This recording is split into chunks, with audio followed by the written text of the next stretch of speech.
OBC সংক্রান্ত মামলায় বড় নির্দেশ সুপ্রিম কোর্টের। রাজ্যকে গুরুত্বপূর্ণ নির্দেশ দিয়েছে সর্বোচ্চ আদালত।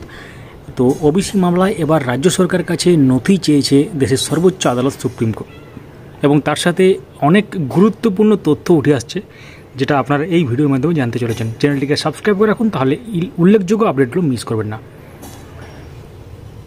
তো ওবিসি মামলায় রাজ্য সরকারের কাছে নথি চাইল দেশের সর্বোচ্চ আদালত সুপ্রিম কোর্ট। কি সমীক্ষা, কার পরামর্শ?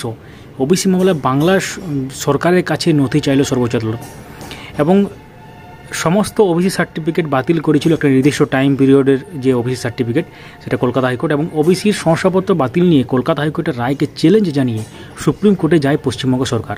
সেই আবেদনের শুনানিতে আজকে রাজ্যকে নোটিশ পাঠালো সুপ্রিম কোর্ট। সুপ্রিম কোর্টের প্রধান বিচারপতি মাননীয় DY চন্দ্রচূড়ের বেঞ্চ সোমবার ওবিসি তালিকাভুক্ত 77টি সম্প্রদায়ের বিষয়ে রাজ্যের থেকে হলফনামা তলব করেছে।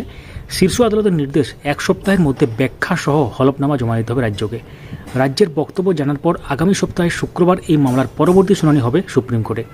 সোমবার রাজ্য তরফে হাইকোর্টের নির্দেশের উপর স্থগিতাদেশ চাওয়া হয়েছিল, কিন্তু সুপ্রিম কোর্টের প্রধান বিচারপতি সোমবারের শুনানিতে কোনোরকম স্থগিতাদেশ দেননি হাইকোর্টের নির্দেশের উপর।